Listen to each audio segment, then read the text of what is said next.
30 seconds.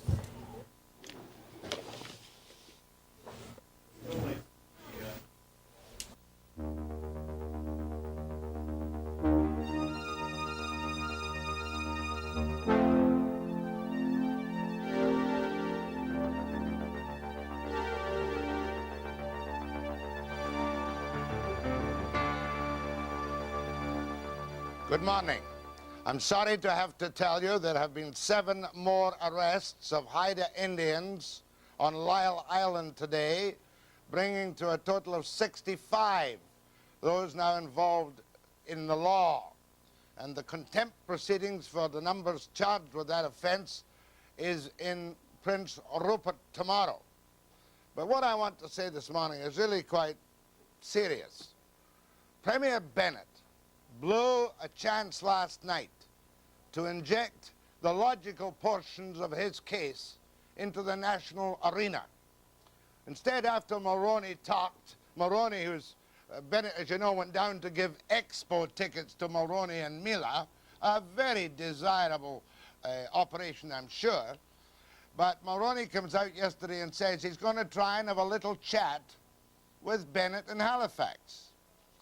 You know, I've been around a long while, and I want to tell you that in this particular issue, I have never been so upset by such double talk from so many people in all my life. Nobody is willing to face the actual issues on South Moresby, the logging, TFL 24, and the Haidas.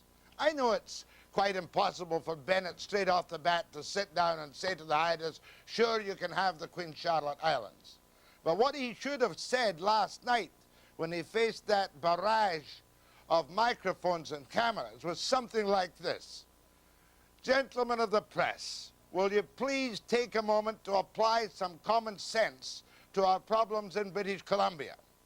Despite the hysterical editorials in the Globe and Mail, which I shall come to in a moment, the facts are that British Columbia's forest economy has been based on harvesting trees. That 50 cents of every dollar which supports the social programs in British Columbia come from the forests. That in South Moresby since 1980 there has been granted by the Social Credit Government TFL 24. TFL 24 is part of the backbone of the forest economy. There are 5 companies, 5 big companies. Let me name them for you. BC Forests, Doman, Warnock Lumber, Western Pulp, and Western Forest Products, who must have a contracted and agreed timber supply to keep going what's left of the sawmill, logging, and pulp industry in British Columbia.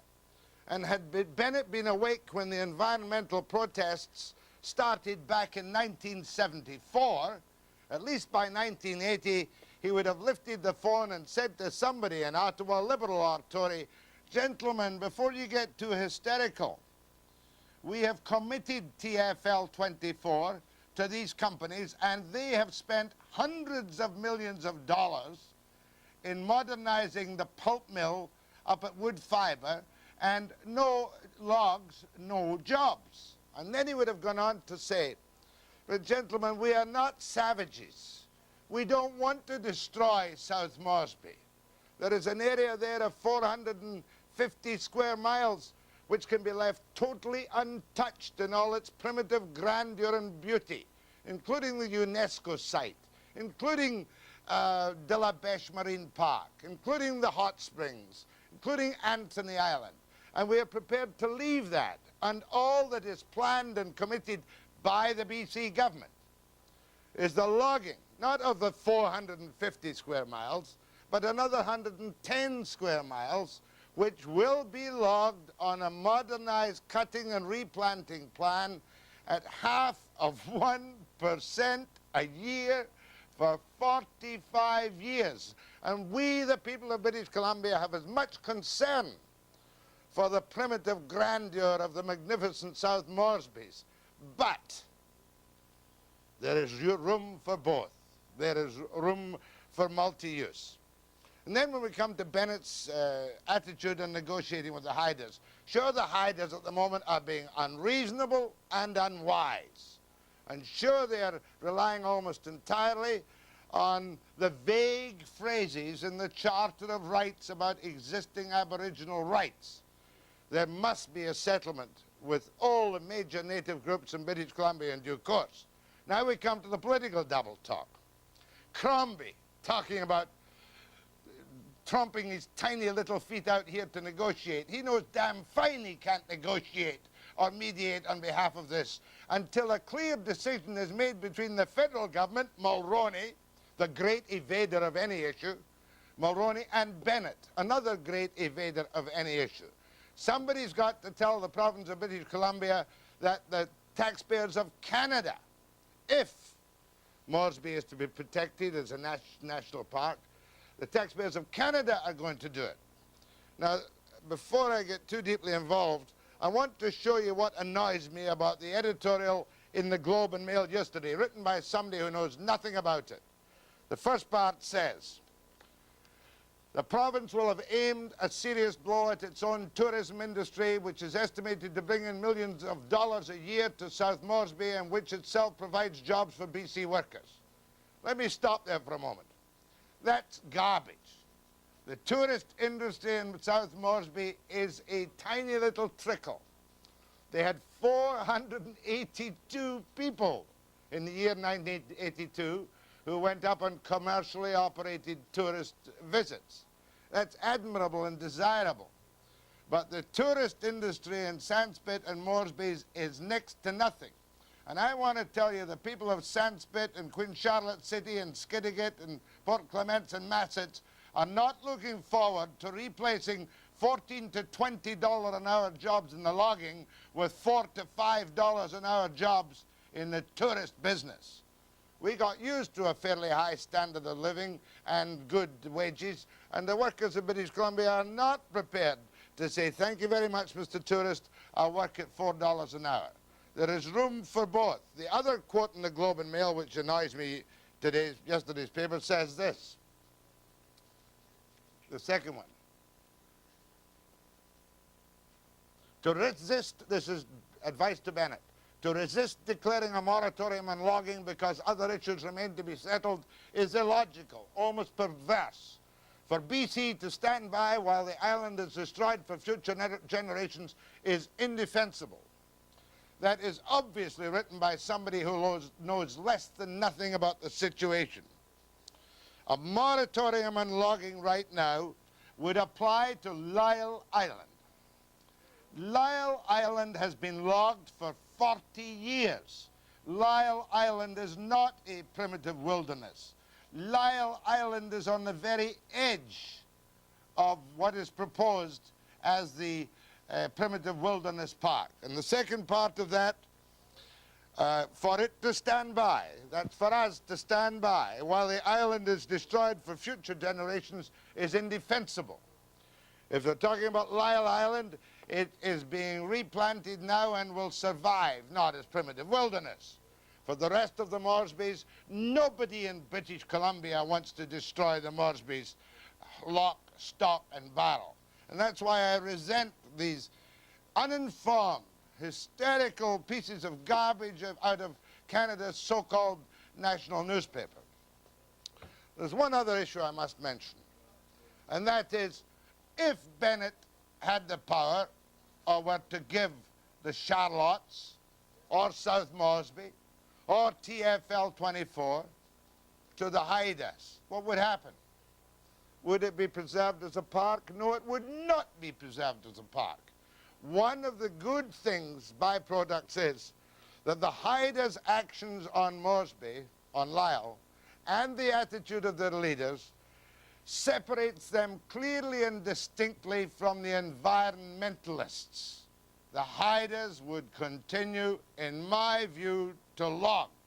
I've been told that by some Haidas, but I put a specific question to Miles Richardson, and you can interpret his answer yourself. He is the chief of the Haida Council. Let's see what Richardson said. Do you want to stop all logging for the sake of the environmentalists who have been campaigning for that massive park? Is that what you want to do, to stop all logging? We've never ever stated that we wanted to stop all logging. Do you want the lands totally turned over to you? We want to sit down with the applicable Canadian authorities, being the federal and provincial governments, and work out agreements with them, with for the people that they represent, so that we can coexist productively in the rich lands that we both depend on. He did not say they want to log. The inference is clear. As a matter of fact, at the court hearings in Vancouver, at least 2 Haidas said to the court that their problem was that they couldn't get quotas for small business logging on Lyell Island. So don't be fooled by this environmental panic that anybody wants to raise South Moresby, that anybody wants to destroy the wilderness for the future.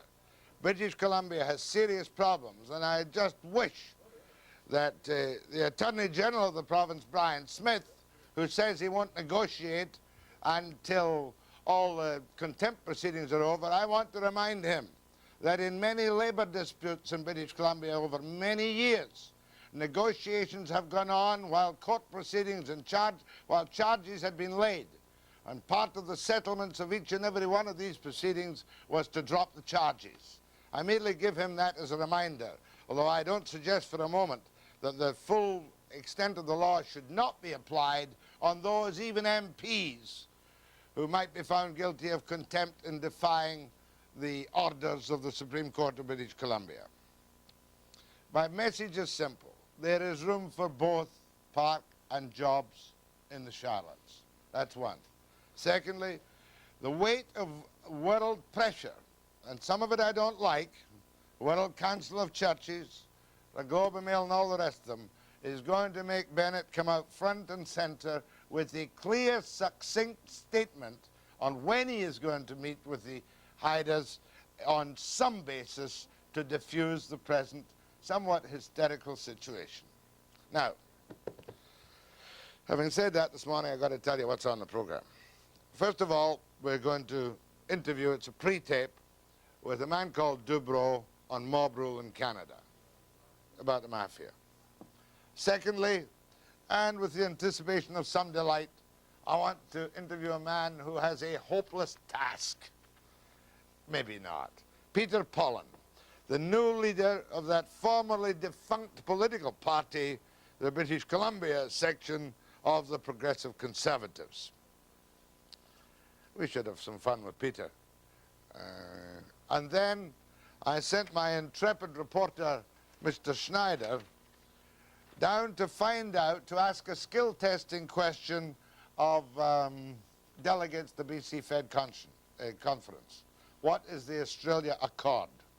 And if you're Art Cuby, president of the BC Federation of Labour, that's a topic you'd probably rather not talk about. Because Cuby went to Australia with Skelly, Bob Skelly, NDP leader, earlier this year, to see how the present Labour government gets along there with its union friends. And it's been touted as a kind of model for BC. But when I sent Mark, here's a little bit of what happened. No, I couldn't explain anything about it. I don't understand it either. Couldn't explain it. Can you explain what the Australia Accord means? Excuse me, can you explain what Australia Accord means? No, not right now. Can you explain what Australia means? What Australia means? The Accord? No? Nope. We'll get Mr. Cuby to tell Art later on what the Australia Accord means. But first, after the break, mob rule in Canada.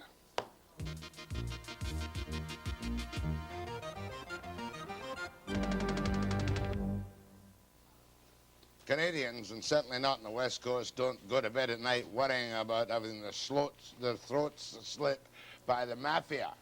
But I've got a guy here this morning who's an expert on the Mafia in Canada. His name is James Dubro, and he's written a book called Mob Rule. And his background includes doing much of the reporting on that CBC series, Connections, along with Bill McAdam.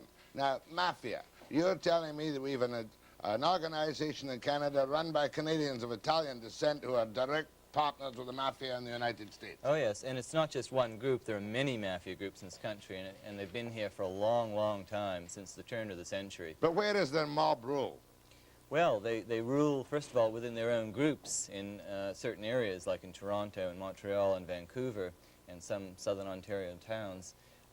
They're quite ruthless in their rule. They execute people who speak out against other leaders of the mob. There's a constant battle for power. It's not like you see in the movies with one godfather who's all-knowing and all-powerful. There are many, many mob bosses in a place like Vancouver or Toronto or Montreal, and they're always vying for power because they're greedy. We don't have a major mob boss in Vancouver, do we? Well, for years, Joe Gentile was the major boss. And the way you become a major boss is interesting. It's a question of building up respect over many, many years. And you build up respect by having the connections all across the world, Italy, North America, the United States particularly, and Montreal and Toronto. But Joe Gentile, as I recall, was a bit of a bookmaker. Yeah, but who finally fled this country, did he That's not, right. after he had been charged and put out on bail? That's right, but he was very well connected, and this is why he was considered one of the senior dons in Vancouver. He knew and was close friends with Vic Catroni of the Catroni family in Montreal. He knew the people in New York and was respected by them. He knew the people in Toronto. So he ran a group here that was, you know, he had the most respect, which is only on the street, of course. The respect isn't from everyday citizens, but from people in organized crime. And does your book, before we get down to some detail, make it quite clear that the authorities in this country, CLU, the RCMP, all the rest of them, cannot cope with this mafia? Well, they have a really difficult time, and there are a number of reasons for that. One is there's no national will in this country to fight organized crime. It's a major conspiracy. Italy, which of course is the home of the mafia, and of course the organized crime is not just the mafia. We have the Oriental groups, we have bikers, there are many, many groups, French-Canadian groups in Quebec, etc. But there hasn't been a national policy. Italy has very strong anti-mafia laws. They've come out in the last year and arrested thousands of mafiosi, have put them in jail, taken all of their assets the minute they arrest them. No, you know, playing around about it. Just take. But I mean, compared to Italy, we're a very quiet little back.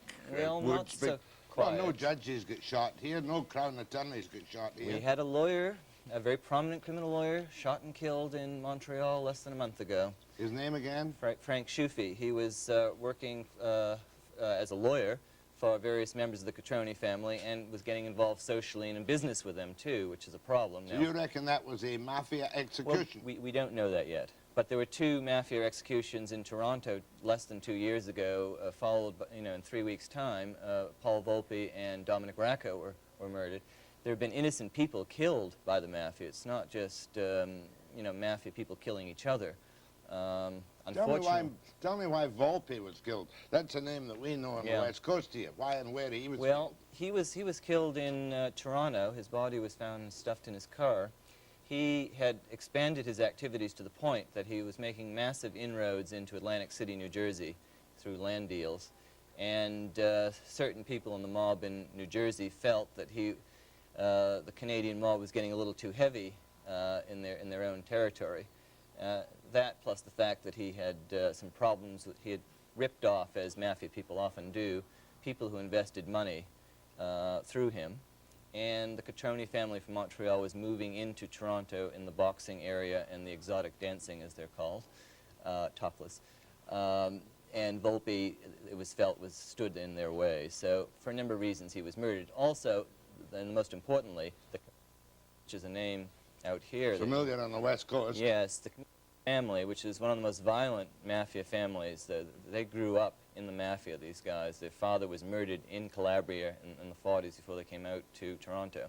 They have very close connections with the mob in Vancouver. Was there not a commisso out here who was given a lengthy sentence for counterfeiting, and it was thrown out in appeal because the warrant on which they picked up the counterfeiting had been defective? That's right, and they had the wrong authorization. The wiretap authorization was for a heroin importation ring, which he also was running. This was Ramo Commisso, with a guy named who was one of the bosses here in the mafia.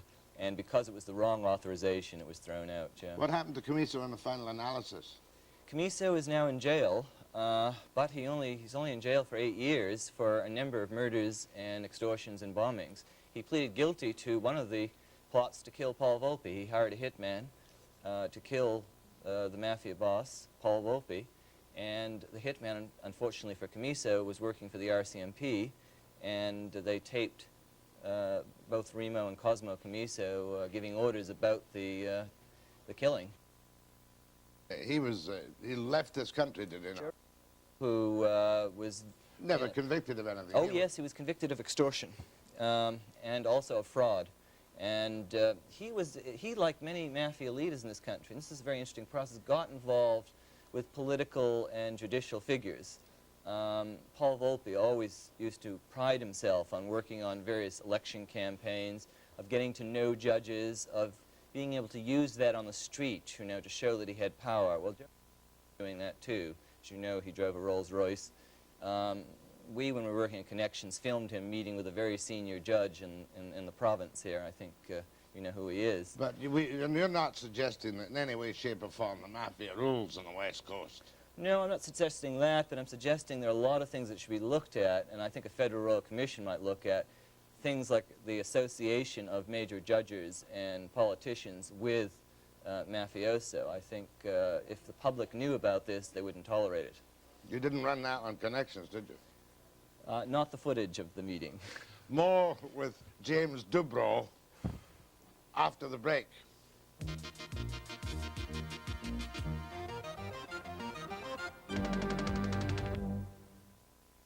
All right, we've got this picture of the mafia involved in drugs and prostitution. What else? Oh, they're involved in extortion, heroin importation, cocaine importation is a big thing. Now, they always go where the money is. There's a lot of money in cocaine now, and so they're in that. Is it not a danger that the Oriental connections, however, will overtake them in the handling of drugs? Well, you know, they work together in some cases. Part of my research has showed me in Toronto, at least, that some of the mafia groups are working with the Oriental groups in drug distribution schemes and in gambling operations. You see, people think of the mafia, they think of murders and things, and of course that is an aspect. But most of the activities of organized crime and the mafia are more benign. They're the kind of things that a lot of people in society want and are technically illegal. Off-track betting, you know, prostitution, soft drugs, marijuana, card games, illegal card games. Do we go after them via the income tax route at all, or is that something where our laws are kind of powerless? It's not done here very much. In fact, you know, the laws here are pretty pathetic. Canada is considered one of the best countries for the mob to operate in because, well, a recent case in the United States, a mafioso was convicted of drug importation, but he carefully put his money in a Canadian bank before the final sentence was passed. They could have seized the money under U.S. law. They have very strong laws about that down there now, but they couldn't touch it because it was in a Canadian bank and the Canadians wouldn't give it to them. All right, let's get back to the most the lawyer killing was the most celebrated killing recently. Frank Schufi, you mean? Right. Then we get to Volpe. Volpe was put down. Why was he put down? Well, he primarily was put down because he was getting too ambitious in other people's territory in the United States, and these Camisos, as I mentioned to you, the Sojourno, the younger, tougher mafia group in Ontario decided they were going to take him out, that they wanted to take over his areas, which was mostly loan sharking, gambling, union fixing, that sort of thing. Is Volpe himself, is he one of the old families like Bonanno? Remember, he used to talk about Joe Bonanno years ago. Yes, he's still around. Volpe is an old family, but yet he's a native-born Canadian mafioso. He was born in the streets of Toronto in a very poor family. His father was an impoverished tailor who immigrated from the United States. He was the seventh son of the seventh son. He had no money at all.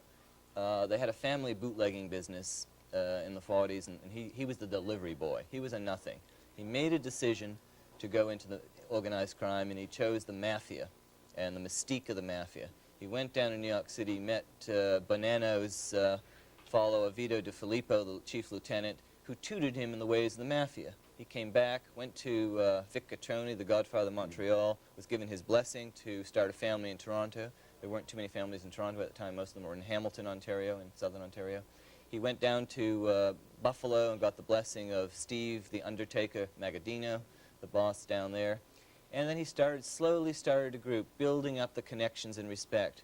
Now the problem is, and it was initiated into the Mafia in 1961 with the sponsorship of a Hamilton lawyer at the time, whose father was an old Mafia don from the teens. Are we not being a bit racist? We keep talking Mafia, Italians, No, Mafia. no. Remember the Italians in the United States got so livid about it, they forced the movie industry to back off. And they hardly use the term in the United States. Right. No, it's not a question of racism, it's not a question of Italians, it's a question of criminals.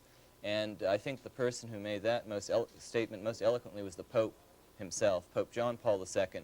Within the last year, has gone down to Calabria and Sicily and condemned the Mafia and the whole concept of omerta and told the people to speak up. This is all part of the Italian government's drive now, and the Italian government has followed hard in the heels of the Pope and has launched an all-out offensive. And then in the United States, they've been using the RICO statute, which is a statute that allows them to charge whole Mafia gangs on the basis of being a member of an organized criminal conspiracy. Well, on the fringes of reporting, of criminal reporting as I am nowadays, you hear the odd little bit about the Mafia or organized crime is a phrase we use here. We Yes. never talk about the Mafia I in know. Vancouver. Anywhere. It's We always talk about organized crime. Yes. Well, organized crime is all the standard things like drugs, counterfeiting, prostitution, extortion, blackmail, and whatnot. Right. But And how- murder, contract and killing. murder. Contract killings in Vancouver? Oh, we've had many drug contract killings Yes, in Vancouver. yes. Matter of fact, there are contracts out and two people that I know of right now. You know, but that's the drug underworld, and that's not the Mafia. No, but well, they intersect in various places. The Camisos in Ontario and have been operating here did contract killing, so they may have done some contract killings in Vancouver. But how can Volpe wouldn't. You see, this is interesting. If someone came to Volpe when he was in his prime and said, "Here's $20,000, kill my wife," he would pocket the $20,000 and do nothing. They'd come back and say, "Where's that money?" What money, he would say. But You know, how can an organization like CLUE, the Coordinated Law Enforcement Unit, how can it effectively infiltrate organized crime here in that very tight family circles? Well- Unless somebody turns fink and inform. That's one way, but what they did, a very excellent operation some years ago, what they did was they took a former mafioso from Buffalo named Paddy Calabrese, and he had been a Mafia soldier who had informed in the United States. They brought him in with certain credentials from mafioso in California, and he was introduced into all the right circles in the city, in Vancouver, and was introduced to all the Mafia people. He talked Was to he them. used as an informant? He was body packed the whole time. Was he not body packed for you too, on connections? Yes, we used him in an operation against Paul Volpe. The guy is fearless. He'd been used, and he's right now he's in operations, I can't say where, but he's in operations against organized crime. All right, is it enough to keep me awake at night? Or shall I say we must accept the Mafia, prostitution, drugs, and all the rest of that jazz as part of our permissive, lax, tolerant way of life in the 1980s? Well, I think we have to accept a certain amount of it, but I think we should try to keep the lid on some of their more extreme activities, such as murder.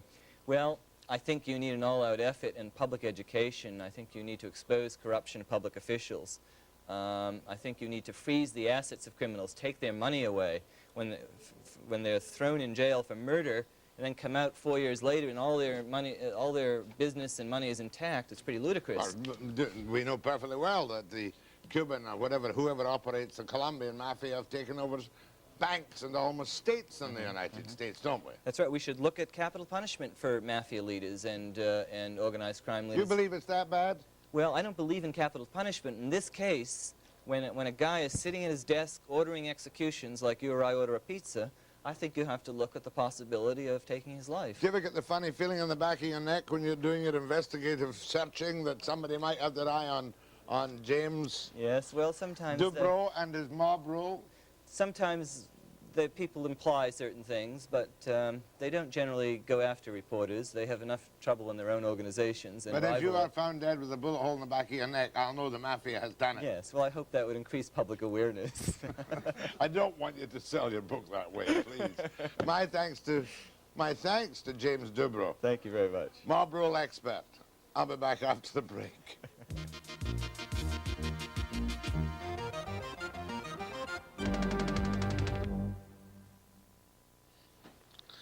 I don't know, Peter. I know Peter. Peter Pollen, mayor of Victoria for 8 years, used to be a Liberal, used to be a Socrat, now he's a Tory.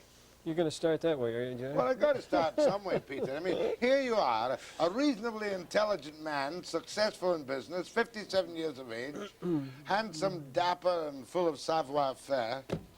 You took on the leadership of the Conservative Party in British Columbia. What are you, a masochist? I'm an optimist. Always have been. Why would you do it? I mean, really? Well, look You've at got I bet you Mulroney hasn't given you a nickel for the BC Tory Party. No, Joe Clark did. He gave it. Yeah, he gave us $40,000. And how much have you had from Mulroney? A smile on television. And you know perfectly well, let's get down to nitty-gritty, that when the election comes, Mulroney will support social credit and your voters will go with Bennett one more time. Yeah, but you see, what you don't understand is that the provincial party is an independent party. We don't want Mulroney. We don't want the patronage. We don't want free trade as he's expounding it. We have a different policy. We have different policies, different attitudes, and we don't want to be a branch plant of the federal government. Listen, what do you think of, as a leader of the Conservative Party of British Columbia, how would you describe Mulroney's credibility in all his recent gaffes? I wouldn't describe it at all, Jack. He has no credibility. No. I'm not prepared to analyze the leader of the federal Conservatives right What do now. what do you really not like about Mulroney? Well, I don't like his simplistic approach to free trade. I think that's a liberal approach to things. I think it's not a leap of faith, but it's a leap of folly, a leap of desperation. I think to throw ourselves into the embrace of the United States in the simplistic free trade approach is crazy. Although I do believe in enhanced trade, a freer trade, this free trade is silly. All right, have you finally found your niche, you think? Or are you just doing this like an old political racehorse to try one more time to grab that, to occupy the corridors of power?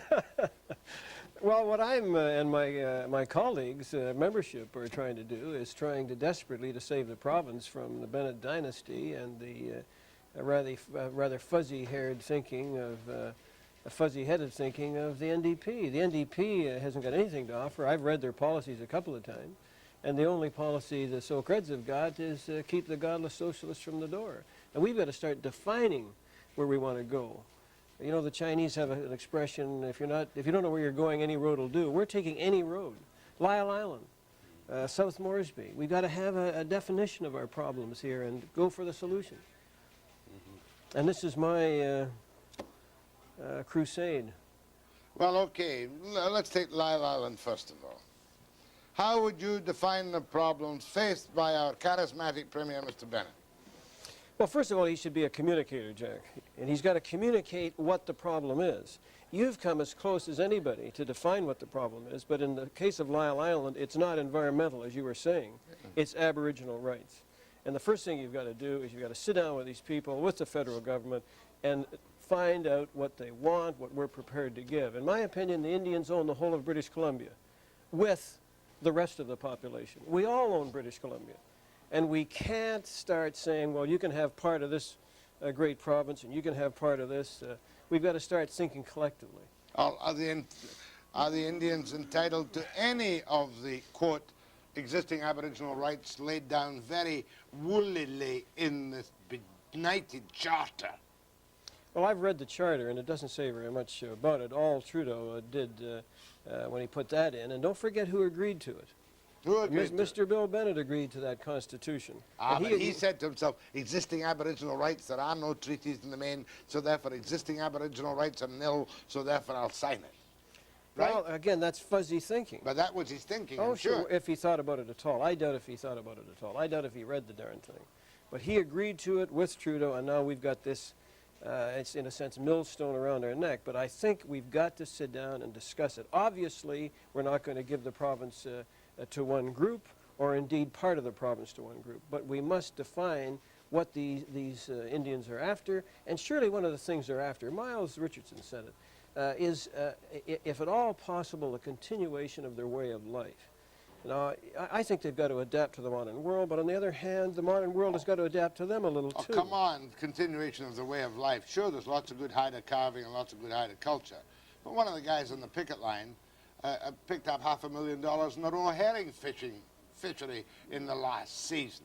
They've adapted very well to our way of life, thank you very Yeah, much. but you're just talking about the Haida. There are other Indian groups.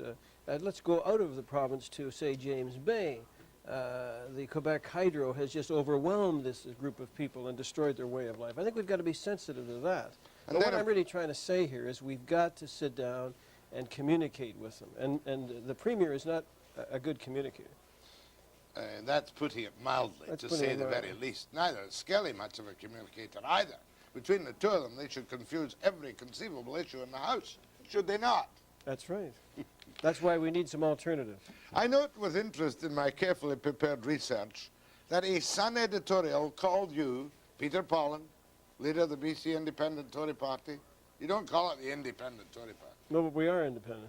The Sun called you a cook. Now, of all people calling you a cook, did you sue them? No, I didn't sue them, Jack.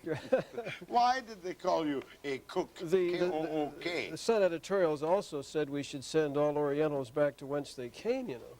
That was in 19... That was in 1939. Yeah. They're very slow learners, these people. But why did they call you a cook?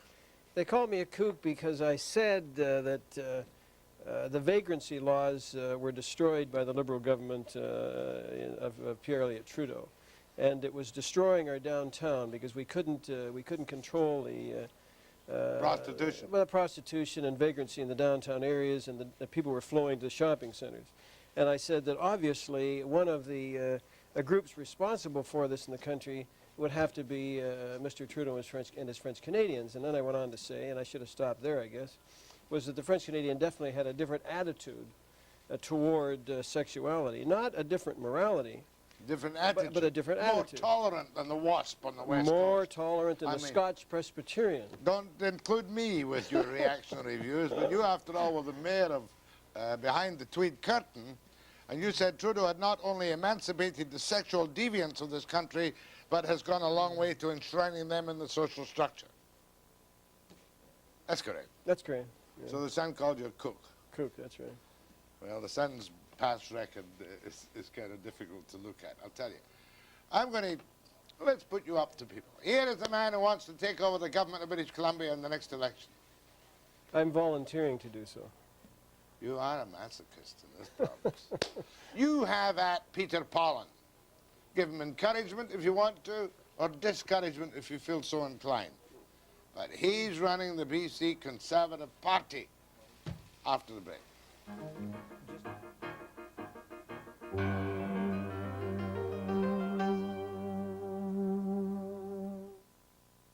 The word I was trying to say, describing Peter Pollen, was kook.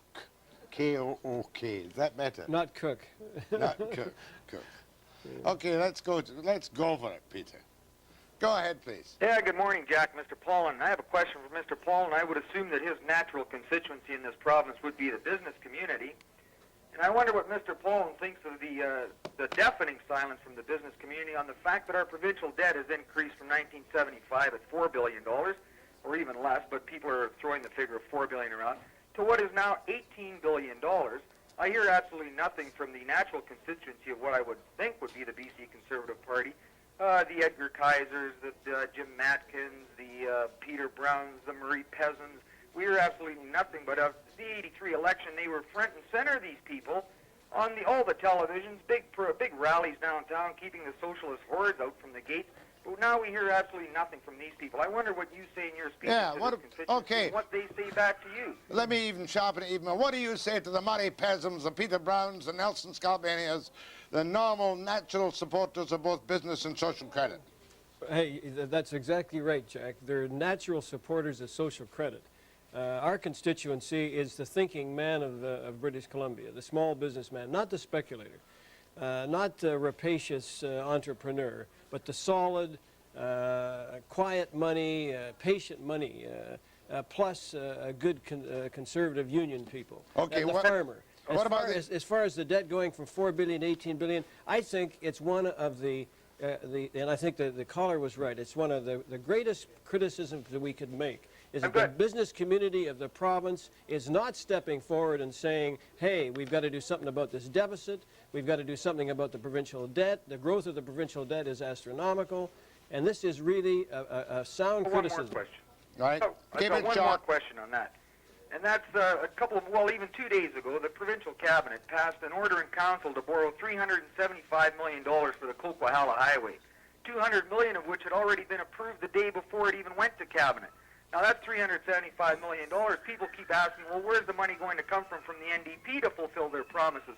Well, where does the money come from to fulfill all these mega projects and the mega orgy down at Falls Creek?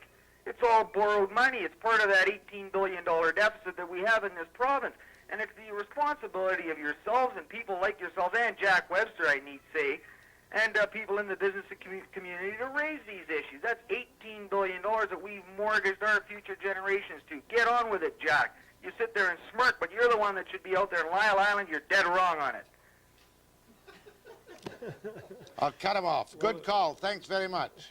I think he's very right, though, about the Coquihalla Highway, $300 million, and this is part of a restraint program. There's one thing that's very, very similar between the NDP and the So-Creds. They're both obsessed with spending the taxpayers' money and not creating it. Just think of how much money this So-Cred government has spent in the restraint program. They've gone from $4 billion in '75 provincial debt to $18 billion today in the name of restraint. Go ahead, please. Mr. Pollen, I'd just like to make a comment. I think you're getting in at a very good time. I hope you're not the devil, but you're not going to be following up anybody that's too nice. Go ahead with that. Thank you. Did you get that? Well, I think that he was saying, in a sense, good luck, but you've got a tough row ahead of you. Go ahead, please. Yeah, we're talking about losing Lyell Island. What are we going to do with the Port of Vancouver? Are we losing the shipping lines to the United States? Because of... Decontainer, destuffing on the docks. Well, it's a more complicated program than that, and I've done one program on it, and I hope to do some more yet. There would be a great benefit for containerization by a minimum of 30 to 60,000 containers a year if we lose the destuffing provision on the waterfront, but it won't increase the work on the waterfront. The other big danger, of course, is the Canadian National Railway with its slipstream line from Seattle and Tacoma to Chicago, over Burlington Northern, and up to Canada to deliver our containers. It's something that I think the Ports of Vancouver deserve some credit for because they're working on. Oh, sure, they're working on it. But there needs to be a lot more work between management and labor and government. Government's got to take a lead in a lot of the resolution of these problems. Wrong one. Go ahead, please. Yeah, Jack. I'd like to ask Mr. Pollen regarding Lyell Island. Go ahead. Okay, my view of it is it's a political ploy with the social credit government in Victoria. They gave this Lyell Island timber people the tree rights to cut it, right? In 1980 for 20... Yeah, okay, but they reissued it again, didn't they? Just recently. No, that was a reissue. They got cutting permits now, recently. what they're going to do during the election is saying, hey, we tried to get you guys, the IWA, work, but the the native Indians have stopped you. It's not our problem. Oh, this is right. What they're using in a typical So-Cred way is one group against another. You criticize the bureaucracy and you criticize the teachers, and now we're going to start criticizing the Indians and using the Indians as a ploy in the next election because the Premier is going to say again the Indians want the whole of the province, and of course most people's reaction is going to be, hey, don't take it, don't take it, don't give it to them, don't give it to them. It was a big blue machine from Toronto that brought that one out for Bennett to bring out. Sure. Okay, I think you've been a little bit paranoid about it. It may end up as that. No, but it shouldn't be a problem. The problem on Lyell Island is not environmental at this particular stage, it's Aboriginal rights. And why shouldn't the government sit down and talk to these people and say, okay, let's define what you want and let's discuss it. Okay, that's well said. It's not environmental. On Lyell Island, it's Aboriginal rights. It's not primarily Lyell Island. Yeah, but they can't say it's environmental on Lyell. After the break.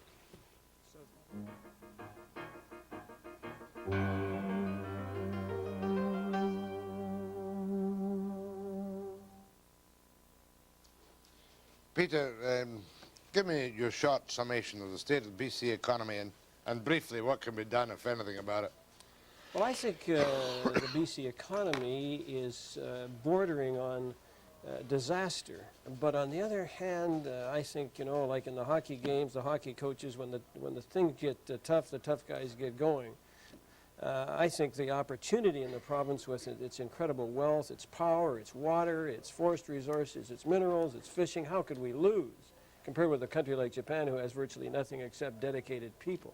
So what I'm really saying in very sum and substance here is that I think we're bordering on a real disaster. Our 5 major industries are in disarray. We're very short of working capital. The environmentalists are not being handled and the Indians are not being handled properly, so it's adding to the problem. But it's a terrific challenge for a bunch of intelligent people to work together to make the province Can profitable. anything be done in the short? I mean, education is one of the keys. That's right, absolutely. How do we stand is in paramount. education? Education is in disarray in the province, let's face it. We've got to get a real handle on education. More commitment from teachers, more commitment from students. We've got to get rid of the idea that teachers are babysitters. We've got to get ourselves committed to education, like many of our immigrant groups are committed to education. But that is the long term. In the short term, I think there are things that we could do in forestry, in mining, in fishing, in agriculture, indeed in energy development. But it's not being done by this government. This government is mega project crazy. And they're not addressing themselves to the fundamentals of the economy. One question only. What would we do without the jobs in the Coquihalla and ALRT, which we had, and BC Place at the moment? Where would we stand? Essentially what Or Northeast Coal, which I'm veritably told is in very shaky condition. Southeast Coal is in trouble. What of course they're doing is you're supplanting a private development of jobs with public development of jobs. Every time they go into a massive mega project like Expo 86 or the Coquihalla, the Revelstoke Dam, they're taking money out of the economy, they're taking money away from Cominco, BC Forest Products, McMillan Bloedel, and they're taxing the hell out of them to sustain these mega projects, and it's simple as that. Now, whether you want to have the government create jobs or the private sector really is the fundamental question. And you want the private sector? I want mostly the private sector. I do believe there should be a balance in Canada between government and business. And we can afford our social safety net, so can't we? I don't think we're going to be able to in the middle term if we don't get the productivity of the province up, without question. We can't continue to have $1 billion deficit every year. Go ahead, please. Hello. I would like to put this to Peter Pollen. He's not clear on the free trade policy, and I feel that if we were to send Joe Clark down to the United States and negotiate free trade, it would be like throwing a rabbit into the Shark Tank. I would like to know whether he would demand a place at that table to negotiate on behalf of the province, British Columbia. Well, let me answer that again quite quickly. First of all, before we have free trade with the United States, let's have free trade within Canada. We've got so many impediments to trade, so many different freight rates in Canada that we're not a common market ourselves. So let's address ourselves to that first. Then secondly, let's address ourselves to the fact that we are going towards free trade now. By 1987, over 90% of the product crossing the American border will be virtually tariff-free. So why rush into an embrace of with the United States of total free trade? Is this going to destroy our airline industry? Is it going to destroy our agricultural industry? The man we've got doing the negotiation isn't Joe Clark, it's a fellow called Reichman, who was the Deputy Minister of Finance, who virtually, with Trudeau, destroyed the financial structure of the country as it is. So he's Reisman. He's hardly the man to be the negotiator. But again, let's get back to negotiating with the United States on a bilateral basis, on product by product in a very, very careful way, rather than, again, rushing into the embrace of the United States. So we're going to be lost as a country, I think. Go ahead, please. Good morning. I'd like to have Mr. Pollen's views on Expo, given the fact that Mr. Patterson has stated that there will be a deficit of between $300 and $400 million. My projections are between $600 and $800 million. and I'm wondering what his feelings are on Expo itself. I'll hang up and listen. Well, if I could use an analogy, it's something like pregnancy. If you are, I think you've got to be positive about it and do everything you can to prepare for the event of the birth of the child. I think Expo, we have to be extremely positive about it because there is no option. To spend $1.6 billion on an exhibition in this type of economy, I think is very, very questionable. But that's the only thing I would ever say in a negative. I think we must be extremely supportive of it. We've got to invite the world to it. We must make it go. More with Peter Pollen, leader of the BC Conservative Party. When you say independent, does that mean you have bad relations with the feds? Oh, no, no, no. We have, I think, excellent relations with the three powerhouses that are now representing BC in the federal cabinet. Three powerhouses? I can think of one. Carney, Tom Sidden, and Oberle are three outstanding British Columbia parliamentarians. After the break.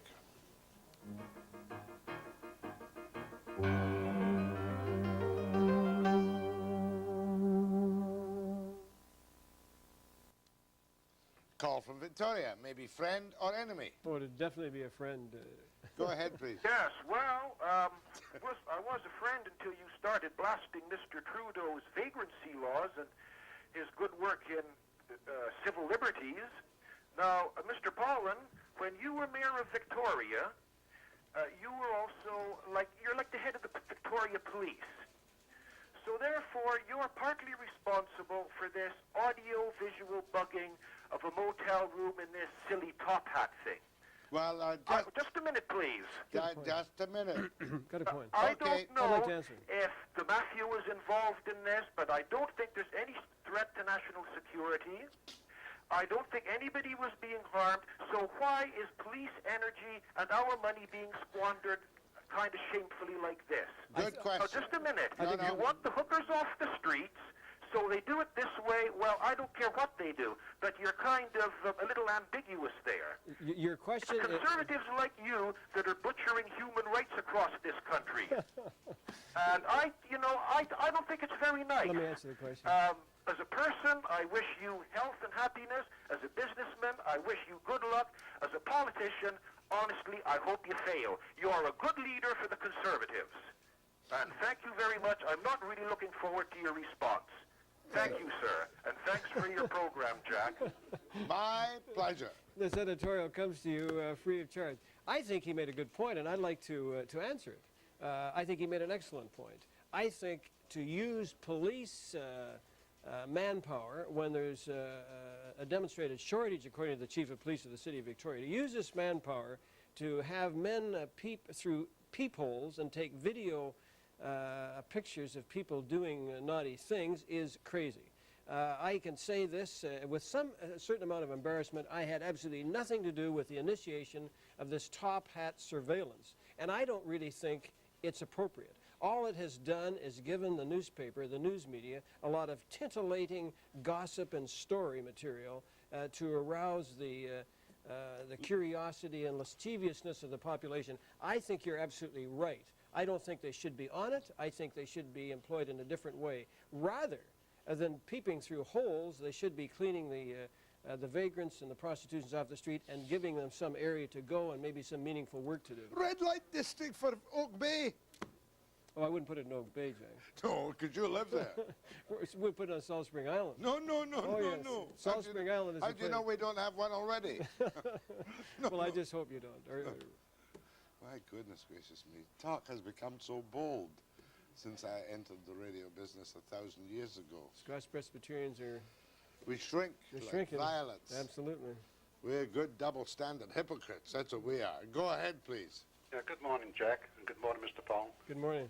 I would just like to make a couple of comments. I don't have any actual questions. One is that I'd like to doff my hat to you for tossing your hat into the ring, and I think you perceive most of the problems with the Haida situation the same way as I do, and that is that the Indian nations appear to be trying to get more control, economically as well as politically, of their own culture and background. But they are obviously looking at it from a nation point of view of the Haida Indians, and I think that all this problem is doing is actually dividing the nation in respect to individual small segments.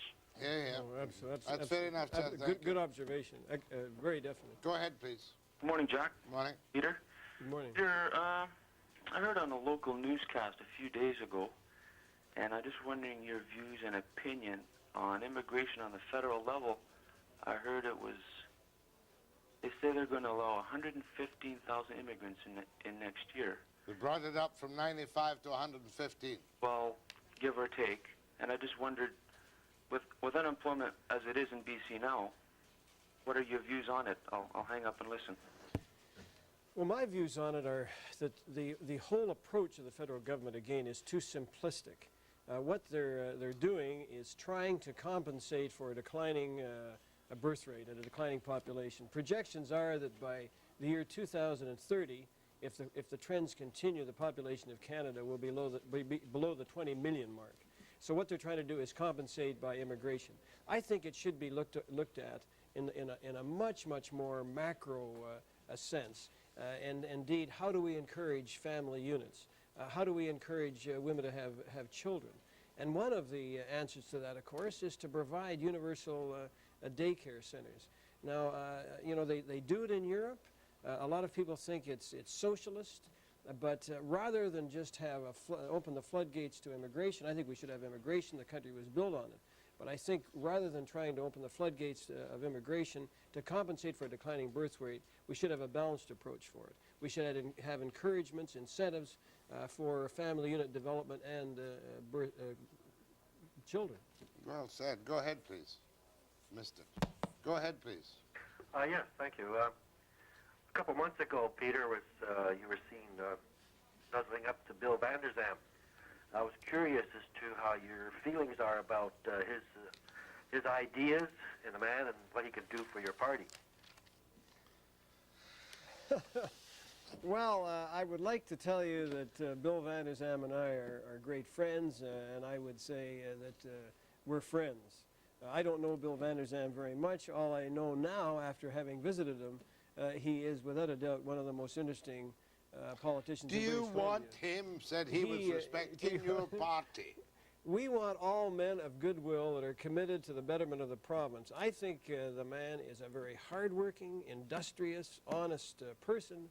And if we could temper his somewhat, again, simplistic right-wing tendencies, temper them, I didn't say get rid of them, temper them, I would welcome Bill Vander Zalm personally. Whether my party would, I don't know. I haven't discussed it with him. And if you made any appreciable progress, he'd be out to cut your throat forthwith to become leader.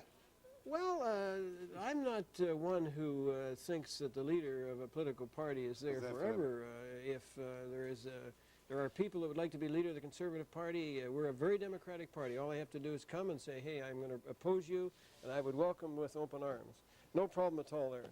Bill Vander Zalm, I think, has a great future in the province of British Columbia, if the province of British Columbia is to have a great future.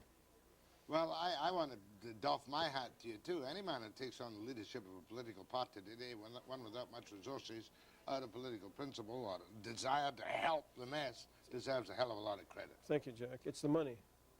You haven't got any money. Don't make jokes. People believe everything they hear on television. No, this is one political party that's being run on faith and commitment and hope and optimism. And hopefully a little bit of charity from the dregs of the federal table. And the media. Nothing from the media? A little charity from the media. Oh, charity, yes. Nice guy. He'd Thank certainly be an asset to the legislature, but then again, almost anybody would be. My thanks to Peter Pollen. Next, I'm sending Schneider to the BC Fed to ask questions after break. Thank you, Dan. Bob Skelly, NDP leader, makes his big pitch at the BC Fed convention in the Horse Barn in the Agrodome this afternoon to the labour movement of BC. Here is Mark Schneider doing some assessment down there. Jack, the 30th annual convention of the BC Federation of Labour has begun. And after 2 turbulent years of not only fighting with the so-called government, but fighting amongst themselves, The House of Labor now has to figure out how it's going to do things differently. Look at this table here. This is the delegates of the IWA, reduced to only 19 delegates this year. 150 were sitting here last year. That's something that has to be changed. Jack Monroe lost out to Art Gruntman last year in a bitter fight for the first vice presidency of the Fed, a seat the Forest Union thought it owned. So in protest, the IWA only certified 2 locals and deprived the Federation of hundreds of thousands of dollars in dues. So to get the IWA back in, delegates are now expected to adopt a new policy which will boost the strength of the union significantly and forgive the IWA a big chunk of back dues owing. So once the Fed fixes up the problems on the inside, it'll next turn its attention on how to win the next provincial election for the NDP. Some people here have a plan. Earlier this fall, the president of the Fed, Art Kuby, traveled to Australia with the leader of the NDP, Bob Skelly. There they saw how the Labour government deals with Labour in Australia. It's a plan to bring social peace to that country, and they think that perhaps it could work here. The only problem is they're having a hard time explaining how it works. In his opening address, Art Kuby tried to explain how the Australia Accord would work here with an NDP government. This means developing a broad and solid base of public support for the government and its programs to enable it to bring about necessary medium and long-term economic and social reform. It sounds reasonable, but many delegates didn't understand what he meant. No, I couldn't explain anything about it. Understand it either. Couldn't explain it. Can you explain what the Australia Accord means? Okay. Excuse me, can you explain what Australia Accord means? No, not right now. Can you explain what Australia means? What Australia means? The Accord? No. Why don't you take this time to explain it to Jack exactly what you mean, because I think you've lost a lot of people on this. I don't think I lost a lot of people. I think the press somehow lost me a long time ago, because I never advocated the establishment of an Australian Accord here in British Columbia. I said that they have a process, and that process is very important, namely 2 wings of a social democratic movement sitting down together and trying to reconcile the sort of priorities which a great number of groups have into reasonable expectations for the purposes of meeting the majority needs of British Columbians. That's what I mean. And I don't think that is that hard to understand. That's hard to understand. Okay, let me interpret. Here's what he means, Jack. Is you have the Labour on one side and you have a social democratic government on the other, and the 2 make a private deal, don't they? That's not true. And sort of keep the voters out of it. That's not true. That's not true at all. What is it? You know, maybe you should have listened very carefully. What I said in the speech to the delegates was to develop a public agenda so the public generally understands what expectation it can have of an NDP government if it gets elected. So it's no private deal, very public, and if you're trying to read something into it which isn't there, that's tough for you, not for me. So what happens if somebody wants at least cost of living and catch-up, keep-up, like we've heard in the past? What does your accord do for that? Does it give it to them? I'm basically saying that the process of collective bargaining is up to each affiliates, and that the Federation cannot mandate itself to do away with free collective bargaining. That is not the issue in the accord. It's like voluntary restraint, right? It's nonsense, and don't try to put any words in my mouth which were never there. Now, if you're trying to create a confrontation because you are thick-headed, that's tough for you. I'm not going to take the bait.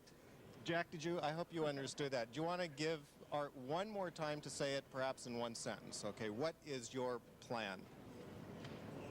I outlined it very carefully. If you want a copy of my speech, feel free to get one. Thank you very much. I'll bring a copy of the speech. Thank you. The Australia Accord is a process, and that's all I'm saying, because I know that's accurate. Next, time for a free-for-all with Webster after the break.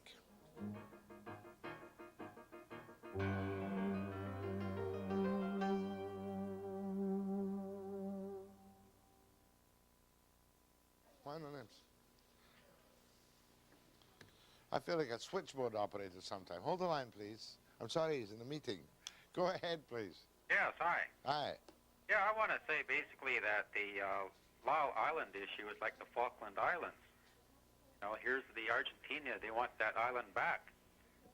But I just want to let listeners know that when the whites took over this land, we could have destroyed every Indian here like we did with the buffalo. But we were good-natured enough to let people live. Oh. And so Indians, they should homogenize totally within our society, not this special treatment. Fair enough, except let's talk about that particular aspect. I happen to be a believer myself in the mixture of cultures, not multicultural as envisaged by the liberals, but the mixture of the cultures intelligently and in a civilized, sophisticated manner. Go ahead, please. Morning, Jack. Morning. Listen, you see that Art Booby on there? Art Boogie. Art Booby. Oh, Booby. Yeah. Now, Christ, they don't even remember who the hell used to be the head of the BC Fed there. Remember Jim Kinnaird? He was a good guy. Damn right he was. And now we got this guy that can't even speak bloody English on there. No passing insults. And look, and look where we are. Look where the unions stand here now. Well, We're really in trouble. Fair enough. Go ahead, please. Morning, Jack. Morning. Do you think, Jack, that maybe this province can afford to change the government at this time?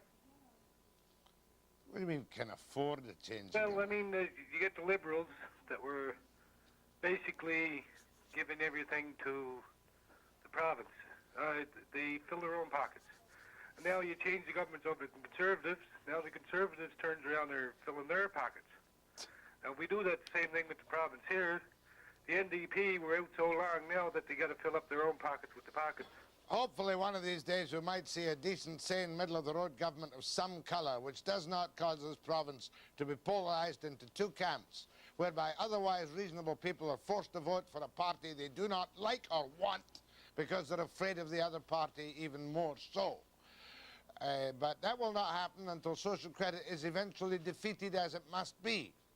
And when social credit is eventually defeated as it must be, the likelihood is the NDP will take over. When social credit is defeated in the fullness of time, it will splinter into two parties. And it might disappear as fastly as appeared in 1949. 49. That's the best we can hope for. It's not a very good prospect, I'll tell you. Go ahead, please. Yeah, good morning, Jack. This issue of deficit balancing the budget, I think that's a big red herring. There never has been a government that's had a balanced budget, and there probably never will be one. I think the real question is to get people working and get some money going in this economy here. So they're going to have to spend money to generate some revenue. This deficit spending is just not going to work. I agree with you. I think the time for pump priming is probably now. But one thing in favour of the provincial government is that they cannot print money. Ottawa can print money. The provincial government has to borrow real money, which must be repaid. That's the big difficulty they have. Go ahead, please. Hello? Yes, ma'am. Yes, regarding the suggestion of Peter Pollen, increasing Canadians' population perhaps by more daycare centres, I suggest that rather than increasing the number of daycare centres, we need the government to create a climate where businessmen can expand, thus creating more jobs for the working man so the women can stay home and raise more children if they want. Many women only work because they have to and would prefer to stay home and have more kids. Agree with you, entirely and totally, ma'am. Sorry, wrong one. Go ahead, please. Yeah, I'm from Sandspit, Jack, and I met you many years ago, and I'm just awfully concerned about this thing with Lyell Island.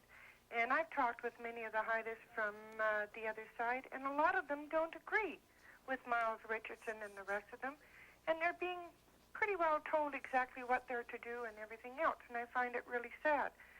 And as we call the White Swan Spruce Goose up here, I find it sad that a member of Parliament is willing to turn himself and break the law, and yet all of us here all we're trying to do is make a living, support our families, and we just find it just about impossible. Well, I have tried to spell out the middle-of-the-road sanity, which must eventually be the outcome, but it's very difficult to spell out sanity. I know as well as you do that not all of the Haidas, by a long shot, are in favor of Miles Richardson's tactics. But again, like you, I find more offensive than anything else the appearance of an NDP MP on the defiance of the law. And what did you call him? The spruce goose.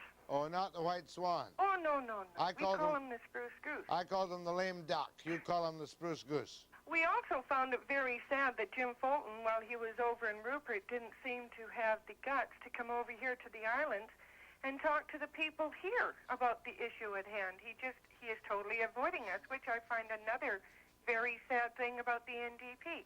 I used to support them, Jack, and I don't anymore. I'm finding that it's very hard when people who are wanting to make a living, who are out there. I have a husband who is supporting himself, supporting a family. We've lived here all our lives, and he has a medical problem. We're supporting that. We're looking after that. Well, God bless you. I've got to cut you off there, love, but let me tell you, Fulton was due to be on this program on Tuesday morning this week, and he phoned up at the last minute and cancelled out because of a cold. Well, that's typical for Jim. Thank you very much, and I'll give you regards to Spruce Goose whenever I see him, if I do see him again.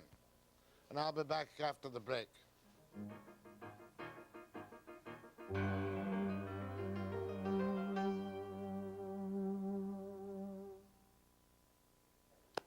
I'm introducing David Frost at a UNICEF banquet tonight in Vancouver.